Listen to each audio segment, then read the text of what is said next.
Welcome back. I'm Alfred Lamont Weber, and we have two very distinguished guests here today. Um, Charles Frohman, we have known for many years, and most recently, Charles brought us a very eye-opening webinar on the dangers of the impending 5G EMF health. Some people say danger, some people say challenge, some people say health genocide, okay? Because this is being rolled out worldwide with the great superpowers behind it. China with Huawei has gone 5G. Russia with Huawei has gone 5G. The United States of America with Donald J. Trump and the FCC have gone 5G without any testing. In Europe, the UK now, London Health England, as of yesterday, said there are no dangers to human health for 5G. By contrast, jurisdictions here and there of some note, for example, the state of Louisiana has now introduced a statute mandating that there be testing and evaluation of 5G before 5G can be rolled out there. The city of Mill Valley has banned 5G, so here and there are pockets of rationality. And Charles, when he comes on, will tell us more about his organization. And he's here with a distinguished lawyer, Ralph Fucitola, who is an advocate, a lawyer that helps companies dealing with natural products deal with harassment that they may face by either companies or by the infiltrated companies' representatives who sit as commissioners or staff of the FDA, because we know that the U.S. governments, as is the case with many governments around the world, have been infiltrated by the corporatocracy, the AI corporatocracy. So these two distinguished gentlemen will be speaking to us today about something that caught our attention, which is a new health plan. And for me, the great feature of it is that it covers both natural procedures, what we call alternative health procedures or natural health procedures, as well as allopathic. And I'm here in Canada, which, for whatever shade is thrown at it from various jurisdictions around the world, still one can find universal health care, and there are good faith physicians and good faith politicians that are attempting to deliver that here, but at the same time, it does not cover alternative treatments, and that even that is shrinking more. So that this plan that Charles and Ralph will be describing is only for the United States, but I feel that it could be a model for the world.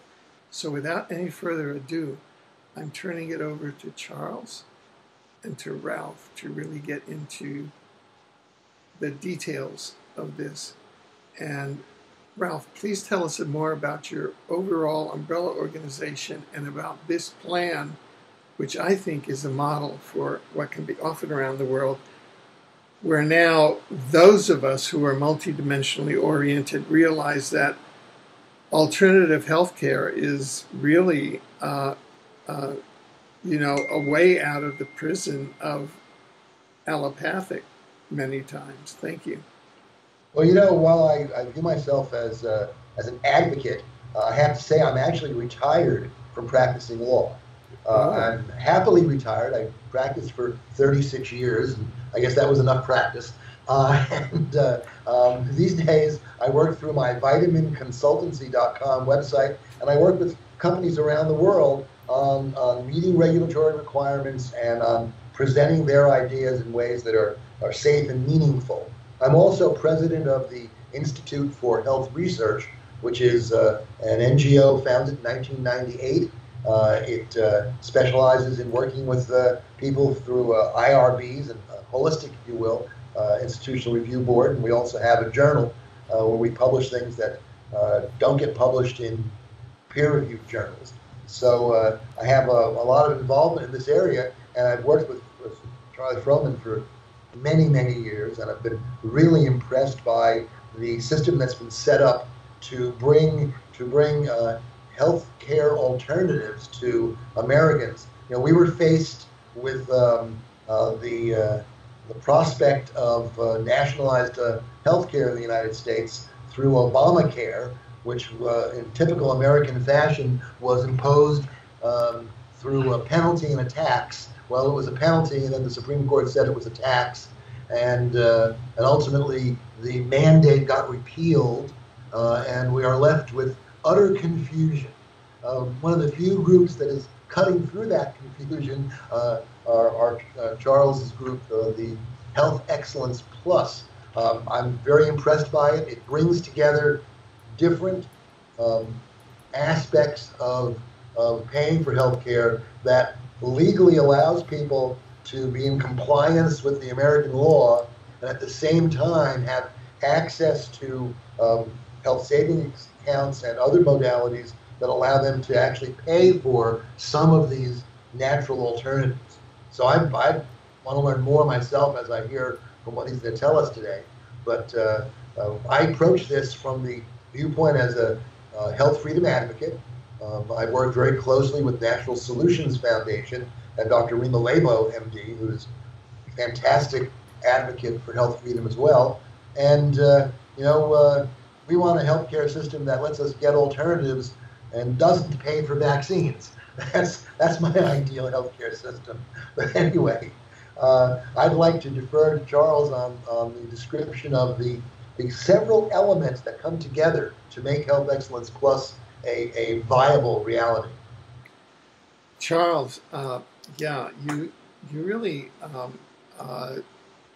opened my mind to the possibilities that are out there to open we health consumers' ability to have access to natural health care and alternative health care, as well as the allopathic care. And that's something that is sorely needed, because I know that in my case and in many people's cases, alternative health care ranging from acupuncture to vitamin therapy to, many other forms of natural health care are becoming, in fact, the dominant form of health care. So what you are pioneering here is, I think, a very important model and development. So please lead us into your world. Well, thank you, Alfred, and Ralph. Always good to see you.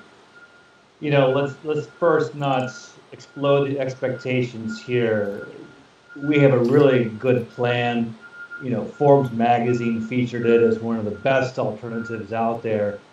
But even as good as our plan is, and it's good, it really empowers patients and gives them choices. Ralph and the rest of us in the trenches know that those choices inevitably are going to be limited by the folks that have the power. And what do folks in power do? Well, Lord Acton said it corrupts them. And what do they do with the government that so many folks love? Well, they capture it. Regulatory capture. An important phrase that folks have to understand if they really want to understand politics. And that phrase means that however good intentioned you think a bureaucracy is, it's always going to do the bidding of the biggest donors. Definitely don't want to do just what's good for society or individuals, but what's good for them. So the Food and Drug Administration that Ralph has sued so many times over the decades, works for pharma. USDA, the ag department, works for big Monsanto, the agri companies. The FTC, that's allowing 5G without any studies or health concerns, this is controlled by big telecom. Financed by the big banks, et cetera, et cetera. And, I like to say as a libertarian that no matter how small I can shrink government, it's never going to work for me. It is always going to work for the powerful. So I always want to, tame people's expectations so that when I do describe our plan, you recognize that as good as it is, it doesn't absolve us from the responsibility to advocate for even more choices. So to answer your question about the plan, at yourfreedomhub.com, that website, you can learn how to empower yourself as a patient. And Ralph mentioned health savings accounts. That's what we give you so that you can save tax-free money for your out-of-pocket expenses. We have a new savings account featured also by Forbes magazine that builds money even faster than the money the bank will pay you in interest, so that you can have basically a doubling of your money to go pay for those natural therapies, Alfred, that you mentioned, the acupuncture, the chiropractor, the Christian Scientists, the other natural therapies. A lot of folks don't go enough to natural therapists because they lack the discretionary income. This new savings account, by doubling your money for like $140 a month, you can pay as low as $40 a month for a smaller account. But if you want to build like 10 grand over 3 years at $140 a month, you have a nice fat account from which you can withdraw funds through a prepaid Visa to go more regularly to that natural therapist. They need the money, they need the patients, and you need to go to these therapists because we are all sick. The chronic disease epidemic is because people aren't going to naturopaths and that like, and they need to go to that. Now, increasingly, folks are doing that. They're getting their supplements, they're doing yoga, and that's all well and good. That's what I want to say here, especially is that new HMA savings account that we offer. It's something most folks don't know about, but that's really going to give you the funds to become a more regular and consistent patient of these natural therapists. Now we have other parts to our plan that really empower you as a patient for whether allopathic or natural. We give you teledoc, we give you a concierge shopper to help you shop around for including medical tourism. And that's going to be important because as we get older and get cancer, Ralph, fewer and fewer of us are going to want to go to the chemo radiation stand. We're going to want to go to Chipsa Hospital in Tijuana, right?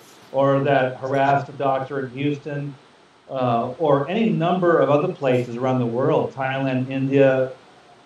And when you're paying cash, you can do that. There's no limit where you can go when you're paying cash. So we're going to help you shop around for drugs, testing centers, specialists. And that medical tourism piece, at least indirectly, is going to give you a lot of access to cutting-edge therapies, whether natural, whether integrated, whether using some immunotherapy, Ralph, that Chipsa is using for cancer. It's not really a vaccine, but I guess they're trying to stimulate some kind of response. I'm not a doctor. But the point is, we're empowering you as a cash patient. You're going to educate yourself. You're going to go to Dr. Google. You're going to ask around. You're going to explore. This is going to open up the supply. And the empowering of patients improves the demand side. Every market needs a supply and demand curve, or you can't have a market. You can't have big insurance or big government fix a market. You have to have a free market with supply and demand with price as a signal to facilitate shopping. That's how you get freedom. And it goes back to our earlier conversation, Alfred, about property rights as not just something for the individual, but also for native groups, to assert your right to control your destiny in your immediate area. Well, there's another way in which the insurance companies interface with this in a very destructive manner, and something that I'd like to bring up as part of the discussion. It's called insurance industry coding. If the doctor doesn't have a code for the therapy is not going to be provided because there's no way to pay for it. And if the code does not exist, there's no way to track the effectiveness of the therapy. And so there's a feedback loop a negative feedback loop between the failure of the insurance industry to provide codes for alternative therapies and the inability of the alternative physicians and practitioners to provide proof that those therapies work. And what you're doing by breaking open the whole insurance paradigm is to I hope loosen that up and allow organizations that are now trying to create codes. There's a group called abccode.com, for example, that are trying to establish codes. Remember, the AMA actually has a semi-monopoly on insurance codes, and if it doesn't include it in the code, it's not a therapy. And so that's a really important element as to how the insurance industry restricts access to the very therapies that would reduce the insurance industry's costs, as crazy as it is. So yes. And that goes for government systems too. keep in mind, the biggest Medicare providers in America are the Blue Cross knockoffs, United Healthcare and the like. And if everyone got Medicare in America, it would be government nominally, but it would be operated by these big insurance companies who would have the contracts to operate these companies. So whether government or insurance, it's big institutions using coding to bring efficiencies to their process. So we create cash payers, and paying cash is how you get rid of the codes. You already have standalone surgical centers all over America and in Canada. Rand Paul, the senator from Kentucky, Libertarian, just went to Canada for a hernia operation. Why? Because in Canada, you do have private health care, and it's growing. And so you can start a high-level surgical center anywhere, charge prices, and attract business. In fact, that's the future. You're going to have these underserved rural hospitals specializing to attract tourism, interstate, over the border. Canada's going to go up there. Mexico is loaded with high-level centers all along the border. All those rich retirees in Tucson, Arizona go to Nogales across the border for cheap health care that's just as good or better. My aunts in Austin go to Yucatan for teeth work. You mentioned Chipsa Hospital in Tijuana. The Gerson therapy, Ralph, I think, is also located in Tijuana. Oh, yeah, absolutely. So these are very real alternatives. And by the way, that insurance coding monopoly is based on contracts with Medicare and with other government agencies. So it's all linked together into a system of control, which is preventing us from exercising our right to freedom of choice in healthcare. Right. So you have Medicare and diagnostic related groups created the fake pricing, which trickles down to the big insurance companies. Everyone uses it. And then the medical boards use compliance with it to drum out maverick docs. Yep. And, you need maverick doctors because medicine is an art, not just a science. Think of that TV series a decade ago, House. You want doctors experimenting with their brain power experience to figure things out. But yeah, so the cash-based surgical centers, the other alternative centers opening around the world, when you can create a real price that's not based on coding, then you can you can restore the doctor-patient relationship. Now they're not like just churning you through to get their coded-based reimbursement. They're going to give you a couple hours in these new direct primary care practices. They're charging a cash price. There's no rush. It's going to restore calmness, peace, going to cut down prices. Yeah, and so the 5G thing you brought up earlier, all politics affects your health because politics is violence. Basically with regulation, you shrink the pie of every market. It becomes an oligopoly. And a fight over a shrinking pie becomes win-lose. In free markets, it's win-win.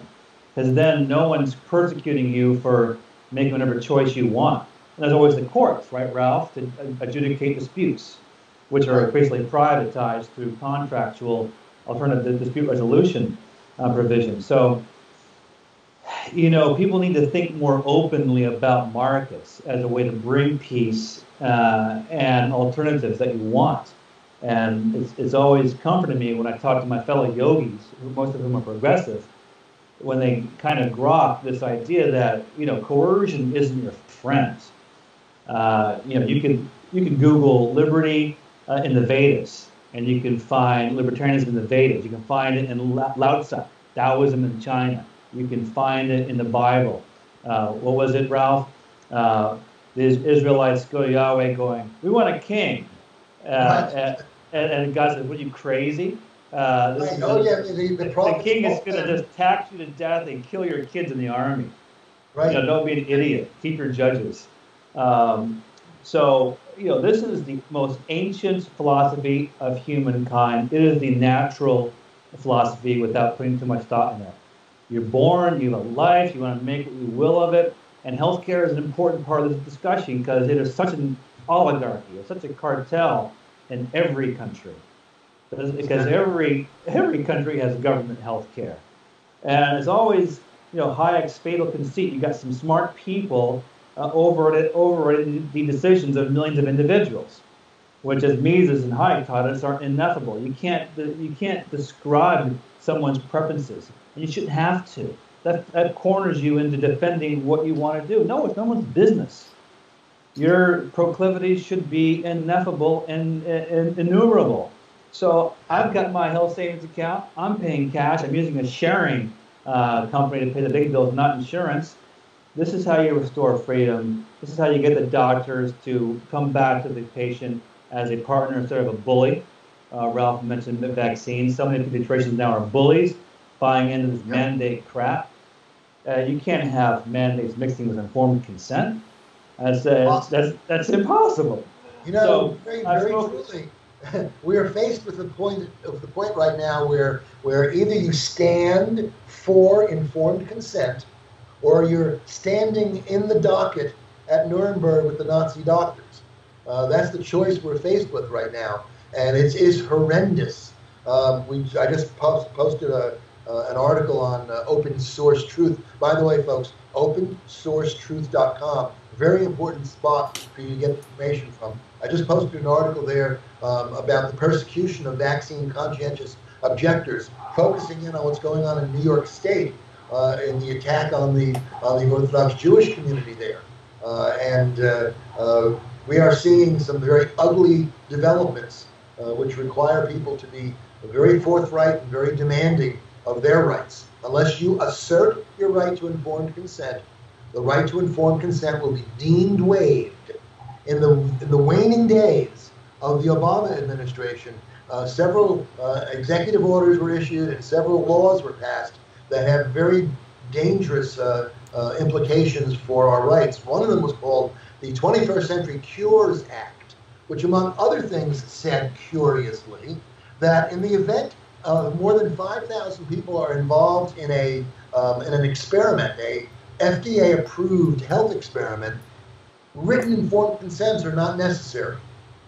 That leads the way to mass experimentation on the public without consent. That violates the Nuremberg Code, violates the Geneva Conventions, and is literally a crime against humanity.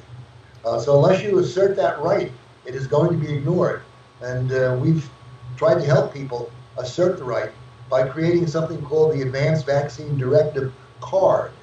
Just like some people carry a card in their wallet that says, "I am a diabetic," or a card that might say, "I refuse all transfusions," we have a card that says, "I refuse all vaccines. I do not consent to vaccination." And the card is available at this following link. It's tinyurl.com/AVD card. That's tinyurl.com/AVD card. Case law is clear. As recently as 2013, there was a case that I think is worth mentioning in this context. The case of Missouri versus McNeely. Mr. McNeely had a one-car accident and got rushed to the emergency room. And as he's being wheeled in to the emergency room on a gurney with an orderly on one side of him and a police officer on the other side, the police officer is saying to the orderly, "I want you to get his blood. I want to find out how much alcohol he's got. You got to get his blood right away." McNeely says, and I assume in a slurred voice, "Don't take my blood. I don't consent." Well, they took his blood. They arrested him for drunken driving and convicted him for drunk driving, and somehow his case got to the U.S. Supreme Court. That itself might be a really interesting something for someone who's an investigative journalist to figure out how that happened. But it got to the Supreme Court. Supreme Court said, you know, the officer could have called a judge and gotten a warrant to take the blood within moments. But he didn't do it. And Mr. McNeely said, I do not consent.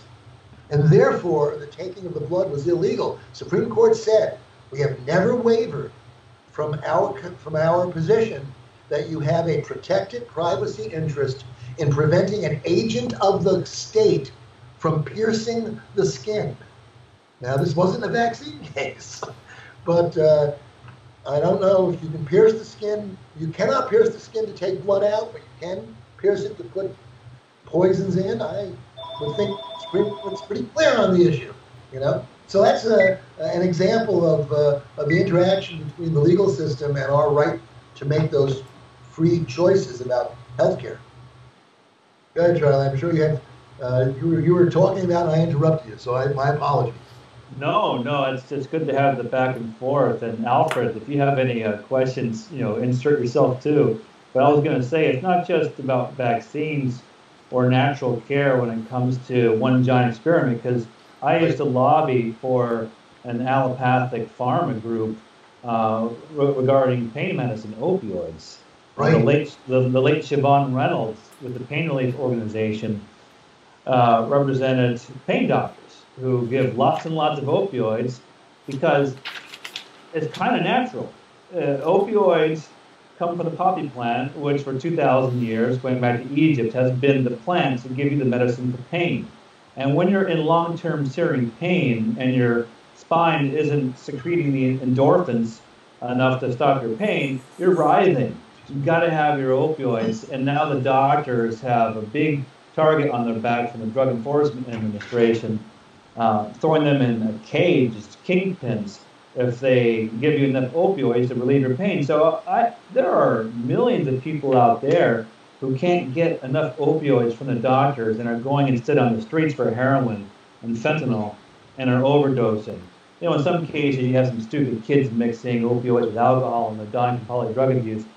But by and large, real pain patients use opioids as directed, as a prescription, and they're fine. But the problem is, it is such an easily demagogue issue, the war on pain patients. And so that's another horrible aspect of our healthcare system, the bullying docs and the ignorance of the risks of these shots, the heavy-handedness of licensing boards against maverick doctors, the persecution by the FDA of natural therapists and people who tell you the truth about the health benefits of natural therapies. You know, the vulnerability we have to this international food trade regulator under the UN called Codex that Ralph has had a lot of experience with, that is going to top the potency of our nutrients or slip in dangerous toxins that the EPA and FDA otherwise would forbid. Right. They've set the daily limit on all of the nutrients, the daily value, just below the level you need for health, just below the amount of vitamin C you need to avoid scurvy, just below the amount of calcium you need for bone health. But the level of allowed fluoride is 4 grams, something crazy like that. Yes, you're right about that one. That's for sure. Yeah, and then with 5G, you can't, from the 96 Telecom Act, use health concerns to stop deployment of these disguised 5G towers, or who knows what's going to be put by SpaceX into our skies with satellites, the fluoride in the water. You know, so many of these issues, not directly health-related, are health-related indirectly. And going back to even general property rights or other issues, all of it affects your health. Because whenever you allow regulations and demagogues to promise to save you from dangerous others, you oligopolize markets inevitably, and that creates warfare among interests for a shrinking pie. It creates a win-lose dynamic. It affects your health, your stress. So politics is part of health. Health is part of politics. I happen to have a private company that's empowering folks in a great way that brings peace and health. Ralph has got a great history of defense of innovative natural practitioners, and he still is a leader in advocacy to bring us up. Alfred hasn't told you about his background in so many areas of life that are cool, including a health center at the border with Mexico. Tell us a bit more about that and how it affected your opinion of healthcare, because health centers are an important part of healthcare. Yeah, well, I was in the 1990s and administrator of an award-winning community health center at the border with Mexico and Texas, in Brownsville, Texas, and overseeing 20 physicians, 120 nurses, and 90,000 patient encounters a year. And this was, of course, 95% on Hispanic patients, and that's because that Lower Rio Grande Valley basin, which is on both sides of the Lower Rio Grande Valley estuary, has been that way for millennia, going back to the Aztec Empire and predating the United States of America, the Republic of Texas, and the various wars that occurred, whereby the United States of America absorbed that cultural, indigenous cultural area into its base and made it subjugated to the white settler population. So it's a very, and I led groups on both sides of the border, and now you have a militarization of the border and genocidization of Central America by the CIA, going back to the Contras, going back to doping, to the drug trade, which is led by the Bilderbergers, by the British Crown, and the absolute demolishing of the ejido system, which was the Mexican traditional agriculture, through NAFTA, which was basically Bilderberger industrialization. And so that's what we're living now, and based on oppression by promoting duality consciousness racism to motivate military occupation policies. So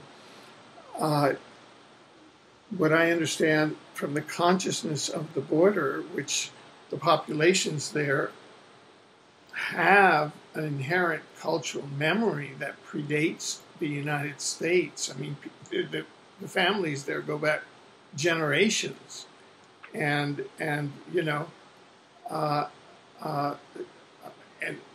it's like they're just enduring generation after, decade after decade of oppression from the globalist policies that are rolled out there. So the sooner that we can use people-oriented policies, such as you're proposing, that depend on the individual, we have to look at what Hayek was saying, and at the same time integrate it with humanistic policies as we begin to throw off these globalistic matrix policies. I mean, without even getting into the exopolitical aspects of it, and the Greada treaties that were signed by Roosevelt, by Eisenhower, by George H.W. Bush with the various interdimensional reptilian populations leading to the culture that we have now. Through executive orders very often. Yeah. Yeah. But interestingly enough, it sometimes works both ways. I've been very interested in an executive order from Trump, which set up the Division of Conscience within the Health and Human Services Department. Tell us about that. That is a very interesting development. Jeff Sessions, while he was still Attorney General, issued an Attorney General's opinion, which basically said that because of the Religious Freedom Restoration Act, which was adopted in the 1990s, which, by the way, is still, courts held it only applies to the federal government and people who get federal money, not directly to the state governments, but everybody gets federal money. So, you know, he said that it's not enough that religious liberty is not just about expressing your beliefs. It's about living them as well. And government policies, which appear to be neutral toward religion, can often be detrimental towards freedom of religion and towards the establishment of religion. The First Amendment freedoms, you know, our First Amendment freedom, the founders were very careful when they put together the First Amendment.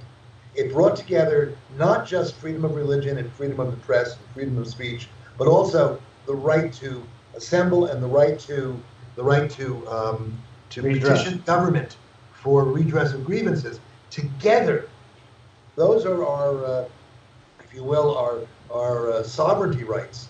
That combination, the Supreme Court has called expressive association.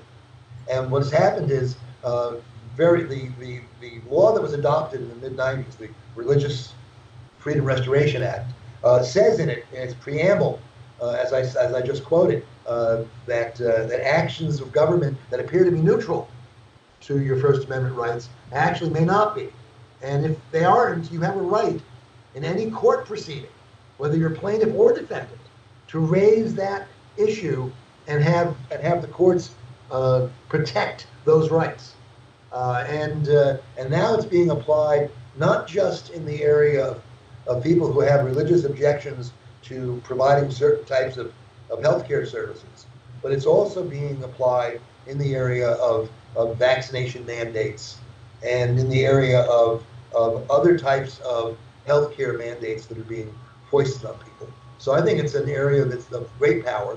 The Sessions said it's not just enough to be able to speak your beliefs. You have to be able to live them as well. And we'll see how this agency, you know, can we trust government agencies to actually protect us? I don't know. But we'll see how this agency works out. I have been urging people, including the people in the Jewish community in New York State who have been targeted, to go to the feds. If the state government is targeting you, do what people have done for 100 years. See if you can go to a higher authority.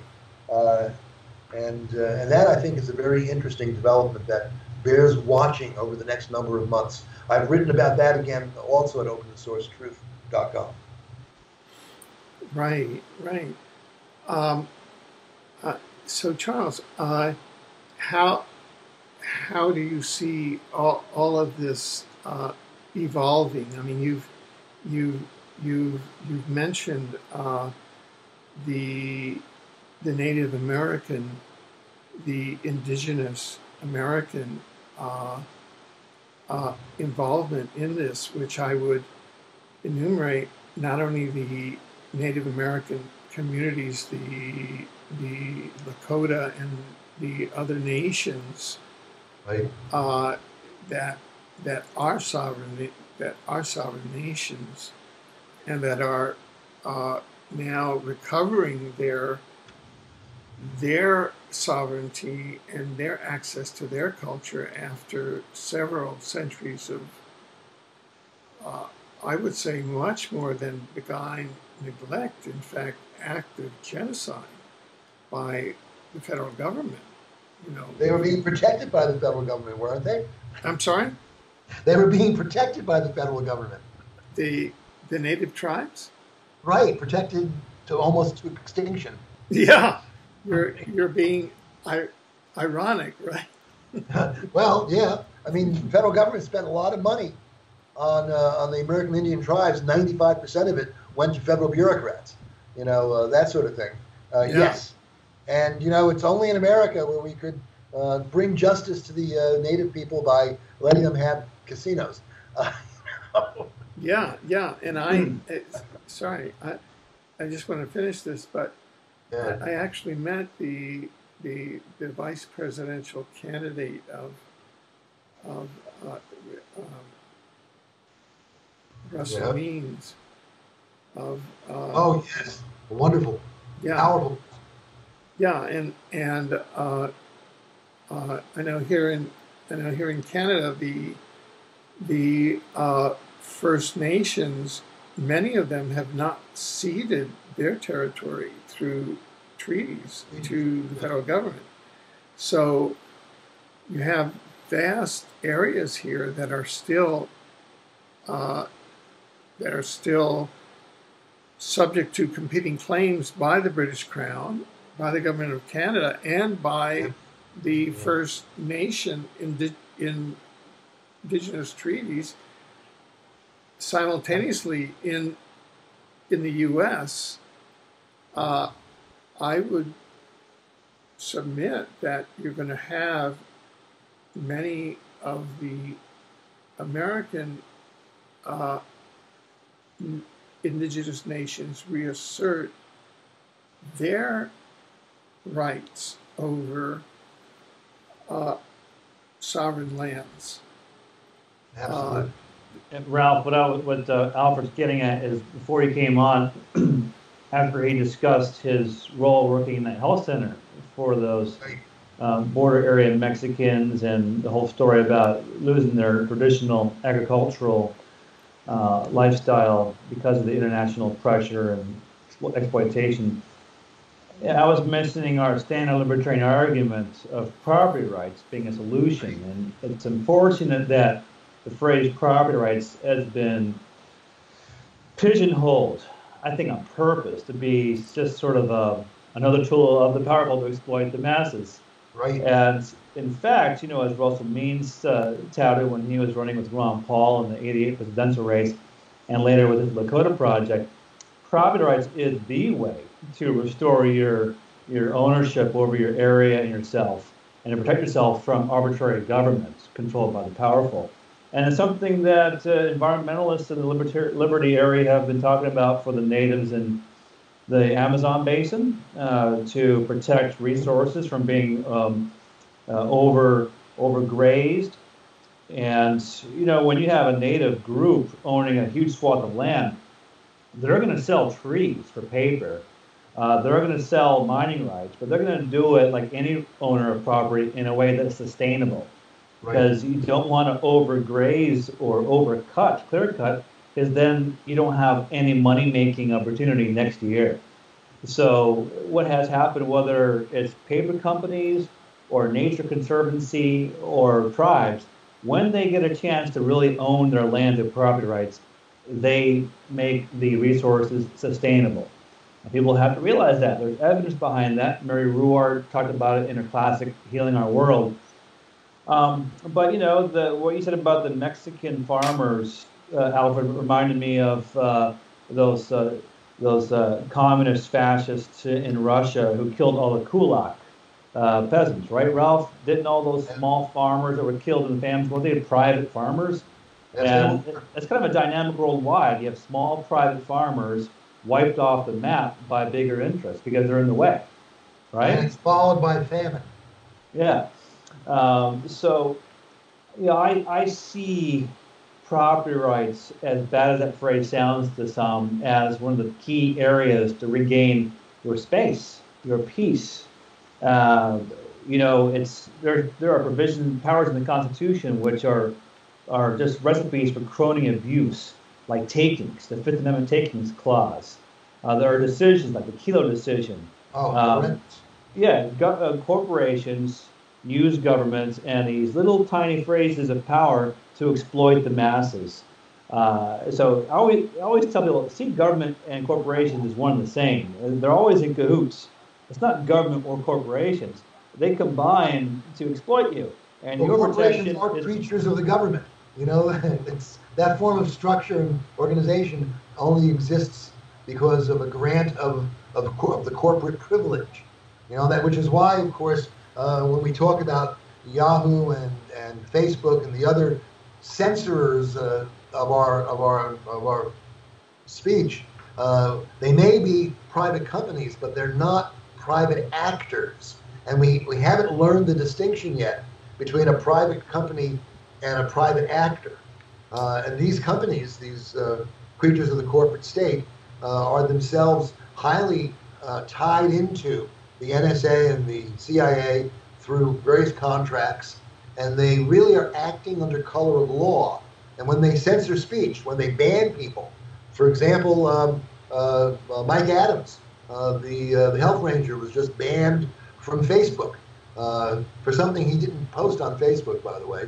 right. Of course, Alex Jones not only has been banned, but they said they're going to ban anyone's mention of Alex Jones unless the mentioning of Alex Jones is critical. So these censors, privatized tyranny, as I call it, need to be brought to heel. If they're going to exercise the corporate privilege, then they have to also abide by the First Amendment and be neutral providers of a public utility without attempting to enforce their views on the people who are using their services. And I believe that that's an area in which libertarians are going to have a lot of dispute and discussion over the next few years. And whether, there are those who will say, oh, they're private companies and should be allowed to do what they want. And there are others, like myself, who say they're not private actors, even though they may be private companies. I'm going to be discussing some of that later this year. In September, for the first time in 20 years, there's a Libertarian Scholars Conference being held. They were a regular almost yearly event in the 1990s and 80s.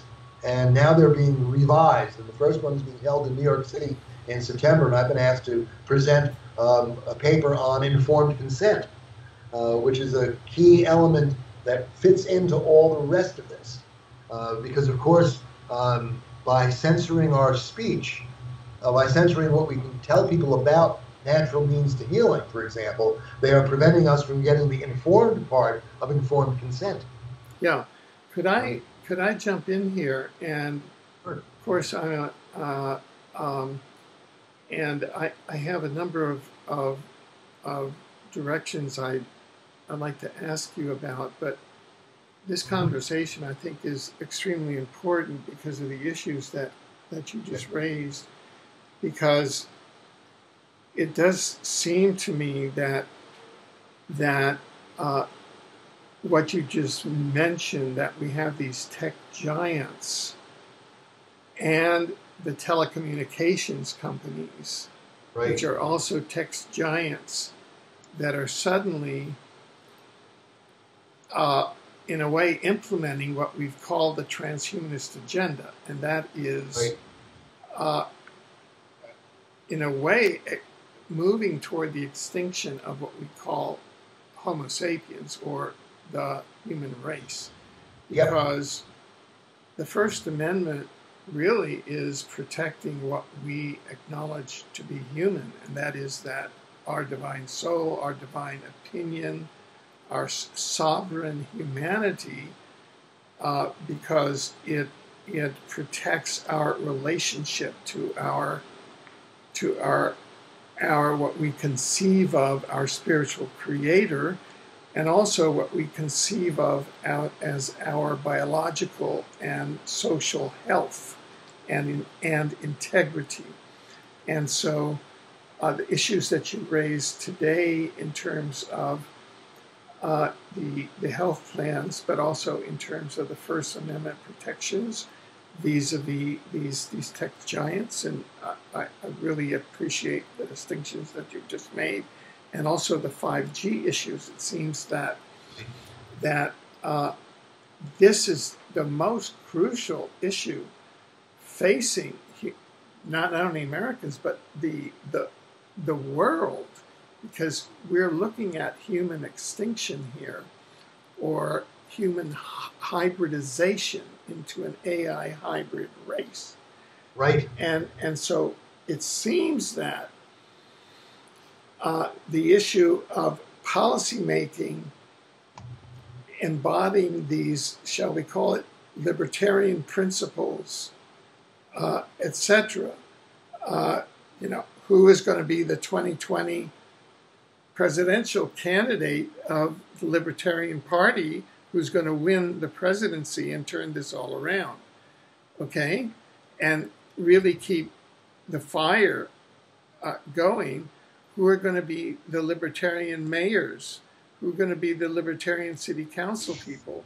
Who are going to be the libertarian-minded citizens who are going to stand up and bring the laws banning 5G to the city councils? Who are going to be, there's only one, well, you got 20 Democratic candidates, and now... 24. Plus what? 24. 24, sorry. But, Elizabeth Warren, I think, had, she came out and said, look, Teddy Roosevelt, bust them, trust busting. She says, got to break them up. She hasn't articulated this fine level that we've gotten to here. We have to bust up these trusts. The history. The history of the trust busting. When the Republicans were in power, they busted Democrat companies, and when the Democrats were in power, they busted Republican companies. It's all very carefully laid out in this book, Tragedy and Hope, by Carol Quigley, who was, among others, Bill Clinton's mentor. So but yes, it seems to me that in the First Amendment, which you just raised, and in the 5G, and in the busting these AI and trained companies that are out, I think, at a systemic level to I like that to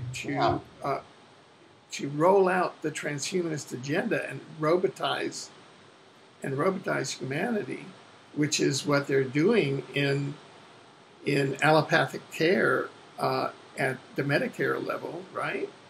That's very so and profound statement. I want to pick your brains on this, because we're trying to develop the 5G strategy, and how do we develop a statute and then put that out there and say, hey, citizens, go to your city councils and get this enacted? What I do is, how are we going to do this? So I'm going to turn this over to you guys, Charles and Ralph. How are we going to stop this behemoth? Over to you. First of all, I would like to see Charlie Froman run for president on the Libertarian Party candidate. That's what I'd like to see. But sorry, could you say that again, please? I would like to see Charles Froman run for the presidency. You took the words right out of my mouth.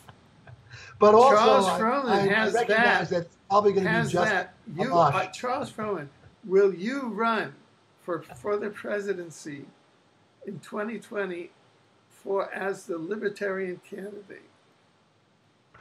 I will accept any write-in that anyone wants to do my name. But, I do want to respond to your comment about, libertarian saviors with a bit of realism, and that, the Libertarian Party is more educative than anything else. It's a great way for a lot of regular folks to hear about liberty from candidates that are somehow sneaking through the smothering grid of the duopoly to give them a flavor of liberty and maybe open some minds. But, it's not about winning. You do have some candidates that win locally. So you did mention mayors, and that's important. There's a pretty popular California local councilman, Jeff Hewitt, that is on a legitimate council of a pretty big county. So he had to do some pretty hard work to get elected as a libertarian. There have been state representatives over the decades. So it has happened, New Hampshire, Alaska.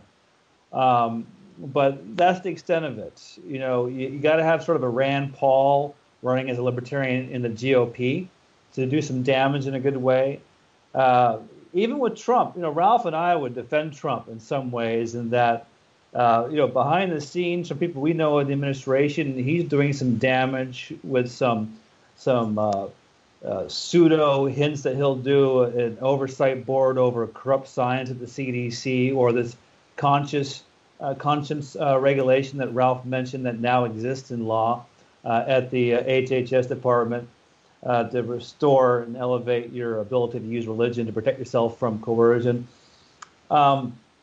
But, you know, Ron Paul's favorite president was a Democrat, Grover Cleveland, governor veto of New York, former sheriff of Buffalo. So I would like to see a libertarian run in a Democrat primary and, you know, carefully word his phrasing to placate whatever it is the progressives want, but get elected as a Democrat. And you know, because the Democrat Party did arise as a libertarian party with Andrew Jackson in the 1820s, just as the Republican faction of Thomas Jefferson did arise as a libertarian counter-revolution against the international oligarchs of the Federalists. Right. So, you know, there's a great history for any method to liberty. It doesn't have to be just the LP, the Libertarian Party. But my suggestion is to go back to the 2008 coalition between the Wall Street occupiers and the Ron Paul revolutionaries. Yes. There you had progressive activists cooperating with libertarian activists to effect change however they could get it. And the answer to the 5G concern is just to repeal the 96 telecom law prohibition on using health as a way to block deployment. And to do what you mentioned earlier, there are local areas like, what is it, Mill something across from the bay from San Francisco, Mill Valley. Mill Valley. Just pass local resolutions to slow down the deployment. That's all you can do. It's got to be a local step-by-step slowdown. You got that Connecticut senator, what's his name, calling publicly for legitimate testing. Yeah. But we haven't mentioned geoengineering. You know, there are many threats to our health, not just 5G and not just toxic shots untested. There's a number of threats. So I think basic liberty solutions are going to get you your freedom and safety indirectly. You know, try to devolve as much stuff as you can from the feds to the states where we can more easily influence politicians. Respect whistleblowers. Now, the actual steps that I would take, since I think that the 5G system is a trespass. It trespasses on my property, including my body, which is my property. And it's a trespass that can be tested in court. So I think that under the old law of trespass, one has to raise those issues.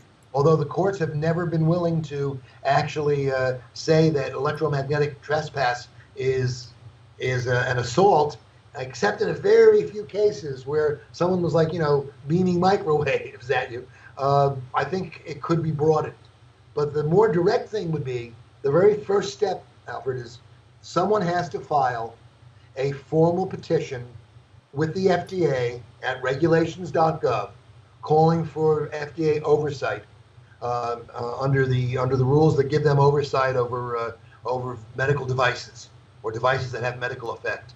And you have to do that first because in order to have standing to sue in federal court, you have to exhaust your administrative remedies. Probably a citizen's petition filed with the Federal Communications Commission would be a good step. They will, of course, either ignore it or deny it, but you have to go through that process before you can sue.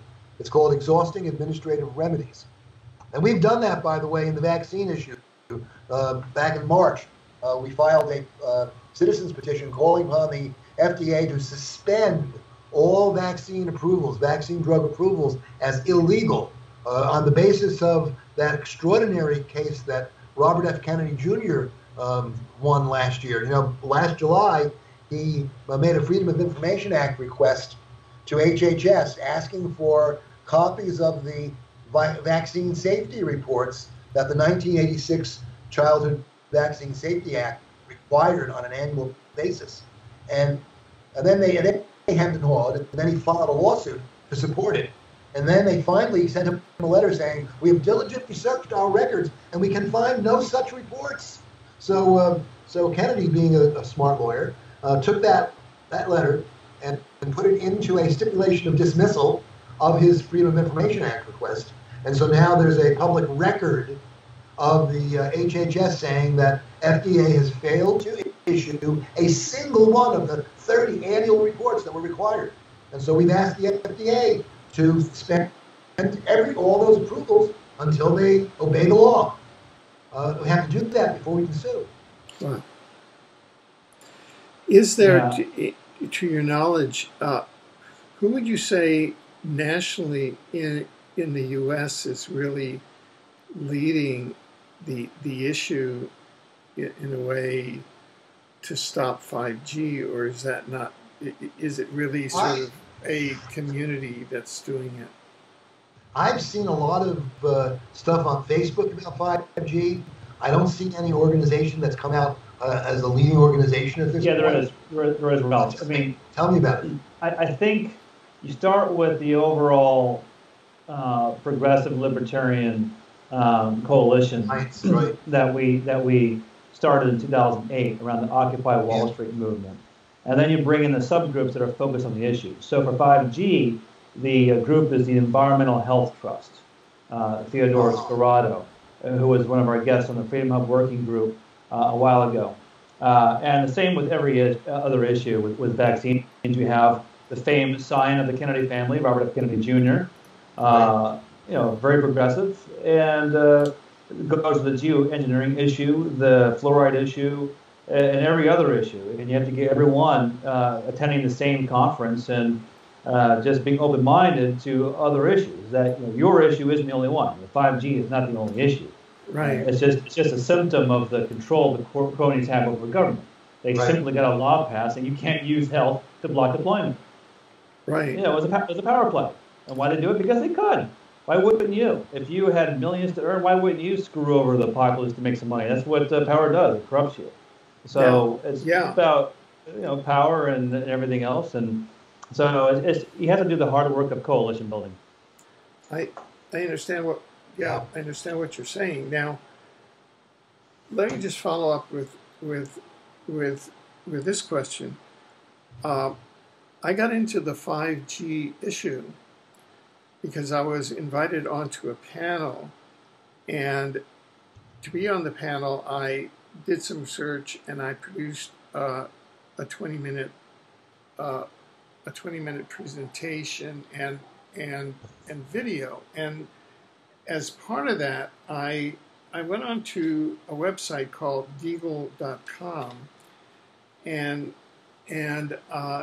they had some projections as to U.S. population, and the U.S. population there in 2016 was 324 million. And if you went out to 2025, their initial projection for the U.S. population was 64 million. And so that you had an enormous depopulation that occurred between 2016 and 2025. Now, we've been covering and we've been active in many areas that relate to the depopulation, ranging from Fukushima, ionizing radiation, chemtrails, GMOs, war, disease, crime, and poverty. The whole matrix and the depopulation programs that are imposed by various elites. We've had guests who've come on that have said they've had direct testimony, they've had direct conversations with the head of state security of a particular nation, who told them that there's a well-known plan to eliminate, quote, 4 billion humans over this coming period. And the coming period, there's an envelope that the period 2020 to 2025, that's like the window, they call it the, quote, ascension window. And this seemed to be congruent with that chart, which it had, the USA population 2016, 324 million. It went to GDP to add all the statistics, and then you went out to 2025, population 64 million. And then, and it looked like, oh, that is congruent with the rollout of 5G starting in 2020, and it's a culling of the population, and it's congruent with the Georgia Guidestones. It's congruent with a lot of elite programs. A severe culling of the population. It's congruent with what they did to the Soviet Union and to a lot of these countries where the focus is, okay, it's time to bring down. The United States is the targeted country, as the Soviet Union was in the 1990s, as China was when they brought it down with Mao, who, by the way, was a project of Skull and Bones through Yale in China. There's a whole chapters of conspiracy research that proves that Skull and Bones, which is the second chapter of the Bavarian Illuminati, actually founded in 1776 to infiltrate the Declaration of Independence. Skull and Bones was, 1836? And that's the fake date. The fake date of Skull and Bones is 1832. The real date of Skull and Bones is that it was founded in 1776 as a second chapter of the Bavarian Illuminati. I know that because I'm a member of Torch and Talon, which is an underground secret society at Yale, and so the mission of Skull and Bones was to infiltrate the American Revolution and to bring it over to the Luciferian side, which is why it's a country that has been at war, and it's a country that now has 750 to 800 military bases around the world.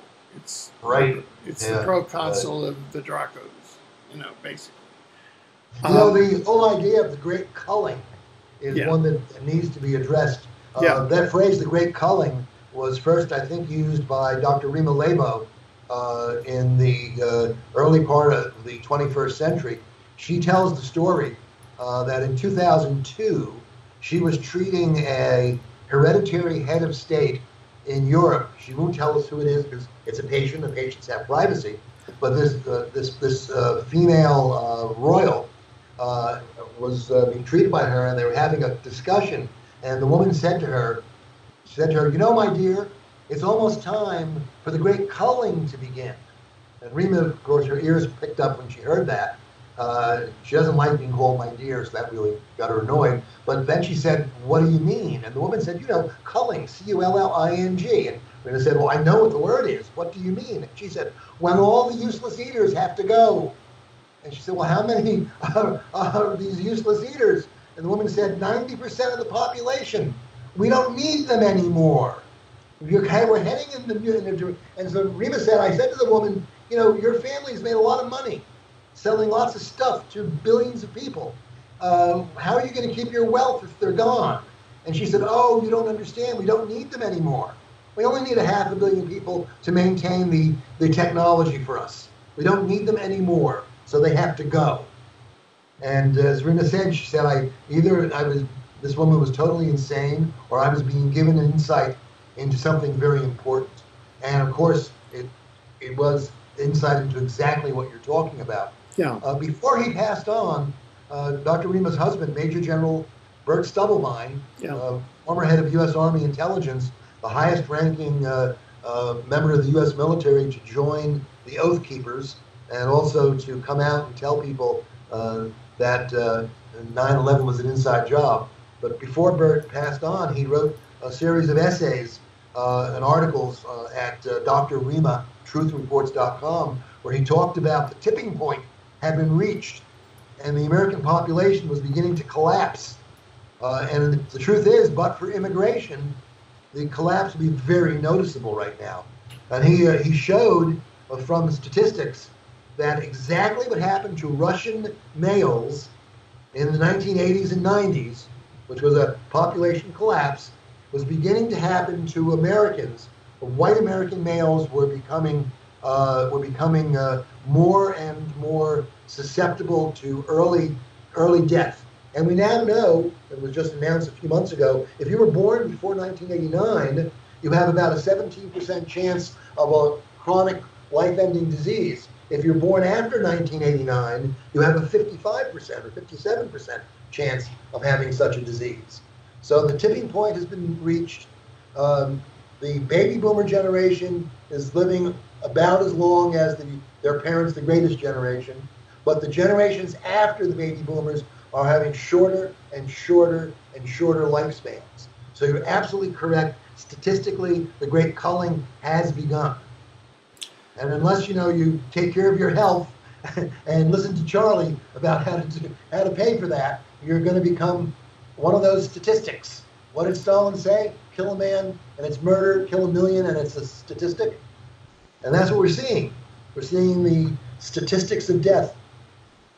Yeah, and that was my introduction to 5G, because I said, well, why are they introducing this obviously harmful technology? I mean, why would they do this? What's the function? And if you look up Deagle.com, it's hidden in plain sight. And in 2016, U.S. population 324 million. 2025, U.S. population 64 million. Now, I don't know if that's suggestive, if that's foreshadowing, if that's a psyop, but with Loren Murray, who's a nuclear scientist, we did some programs looking at the impact of Fukushima, and we estimated using CDC data alone that after the first year, the U.S. lost 11 million people because of Fukushima radiation. And I would love to see those statistics. I would like to provide them to Ambassador Murata. I can send you that Fukushima program. We've had a good relationship with him, and I just got another emailing from him, and I post his emails on Open Source Truth. The whole purpose of Fukushima, which was carried out by the Obama administration using the Stuxnet virus in conjunction with Israel, with the Israeli intelligence apparatus that's a false flag, and using one of the HARP facilities out of Sweden. In other words, it's a new world order depopulation operation. All of that is in furtherance of, quote, the culling. And that's what's been going on. And so part of our mission over the past decade or more has been to track all of these culling operations, which are disguised as industrial accidents, but which aren't. And so I will send you the links to that program and article and the evidence and all of that. I would really appreciate that. Thank you. Yeah. Yeah, General Burt, back in 2011 or so, at the time of Fukushima, said he felt that the earthquake itself was a manufactured earthquake. And, and he had some evidence from the signature of the waves. But, exactly, it's what we call tectonic warfare. Tectonic warfare, got it. Yeah. Well, that's why I stick with the tangible things that regular folks can do, because you mentioned possible psyop. There are so many theories mixed with truths, pushed down from the top to distract us, distort the truth. That well, all we can do, I think, is support disruptive industries that restore power to the people, like what we're doing in healthcare. Right. Coalesce with other activists who are trying to take back rights from those who have asserted power to the detriment of our rights. Expand whistleblower protections into the national security area so we can respect heroes within the bureaucracies that tell us the truth. Protect reporters who are doing true investigations of the truth, like Julian Assange, or Cheryl Atkinson. And then the dissidents, the mavericks who are trying to bring out the truth and support alternatives to Facebook. You mentioned breaking them up with antitrust. Antitrust has always been a tool of one set of powerful folks to screw their competitors. Exactly. Look at the history in the 1800s. It was local cattlemen and shippers trying to control freight prices, from the railroad charges. So it was just kind of big companies using government power to screw really big companies. And it's just sort of it's a symptom kind of power. It doesn't deal with root causes. So, I like to, as a libertarian, focus on root causes, and whether it's in healthcare, empowering patients, they shop around, learn things, maybe get more natural, or just support the whistleblowers so they can tell us the truth, devolve things to the states, break up the power within the government. I'm looking at indirect ways to go after all this crap that you're discussing.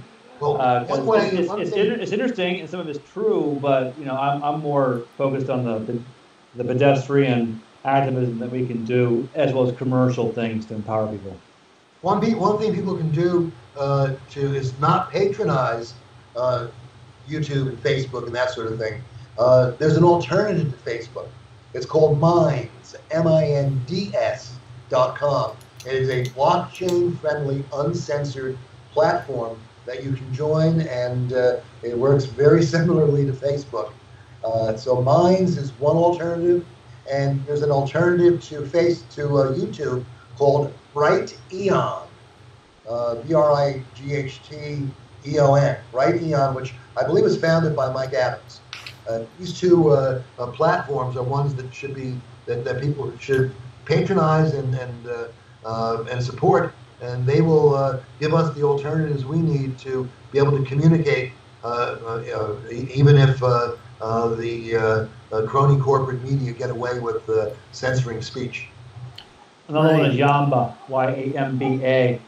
They're international already with 1 billion users, and they respect, I guess, Europeans' government protection of privacy, and that the censorship is gone. They allow you to control the data and to monetize your creative content. So be on the lookout for that. So we're actually working with Yamba to help introduce them to our friends in the U.S. And that's actually going to be a major competitor to Facebook. You choose your content, etc. So Yamba. Right. Okay. Good. Well, we've actually, this time has flown by, and we've gone great in there, way in there into the normal 60 minutes. Are there points that you had wanted to raise that you haven't, and also what would you like to leave our audience with, and how can they best reach you? Okay, I'll go first. You can go to my websites, vitaminconsultancy.com, or you can go to the Institute for Health Research website, which is inhere.org, INHERE, inhere.org. I think you find that very useful. I'm happy to communicate with everyone. I also recommend going to opensourcetruth.com. Good articles there. I'm one of the administrators. Go ahead, Charlie. Thank you, Ralph. And I vouch for Ralph. Like Bill Well vouched for Hillary Clinton, right? A couple of years ago. People are such jerks. I thought he was endorsing her. He was defending her character because he worked with her. I'm not sure I would agree with his vouching, but he did it. The two websites for me are, if you want to join what I would characterize as an Atlas Shrugged Ayn Rand, just leave the health cartel. Doctors, patients. We have a new site that's cleaner and kind of explains how we empower you as a patient. Yourfreedomhub.com. Go there. It'll prompt you to get contacted so you can learn more. Yourfreedomhub.com. Ralph and I will probably be doing a webinar on this health plan sometime this fall because we're all in this together. So commercially, you'll leave the big insurance, big pharma, big cartel system, join our sharing community, empower yourself, yourfreedomhub.com. Politically, every Wednesday afternoon in an hour, in fact, we host great speakers on every issue. 5G, informed consent, geoengineering is coming up, your basic tax and spend and regulation issues, more specific TSA harassments. We're all over the map, but they all tie together. And there's a bit.ly to register for that, 4 Eastern every Wednesday, bit.ly/all caps Freedom Hub Working Group. Join that hour webinar every Wednesday at 4 Eastern and meet the best leaders on the best issues that all tie together, and then join our horde, leaving the cartel for patient empowerment. Excellent. Great. Yeah, I love Freedom Hub. I've learned a lot from it. Try to get on it as many weeks as I can. I think it's a really good area of information. Albert, thank you for giving us an opportunity to talk to people who follow your podcast, and that's about it, I guess. Yeah. Well, and let me say, Alfred, thank you for all you do. People don't realize what an icon you are. I was trying to pick your brain a day or so ago, or a week ago, whenever we talked. You've got some pretty serious background, my friend. High-level lawyer for government agencies or committees. You should repeat what you've done over the years, like I got you to do with your health center experience. You deserve some credit for all those high-level places you've been to, which give you credibility for what you discuss in your podcast. Well, thank you. And I really want to thank you both for what you do and for bringing to today the portal into a positive future that you have brought. I really feel personally just so much more energized after our program. I feel very positive. I feel very optimistic about the future because I know that individuals like you, individually and collectively, are really moving everything forward. And I'm sure that I'm looking forward to sharing this. And I know that people who come across this are going to be greatly have their sense of a positive future greatly enhanced. So thank you, and we look forward to your joining us in the future from time to time, because as the positive future unfolds, and you can go to our website, positivefuture.info, you can see that, oh yeah, we are biased toward the positive future. We'd like to get your comments and your insights as to how things are going and the directions that we should take. So thank you so much. We'd love to come back whenever. Great. Yep. No. Okay. Thank you. Thank you very much then. Okay. Guys, gotta run. Bye-bye. Bye-bye.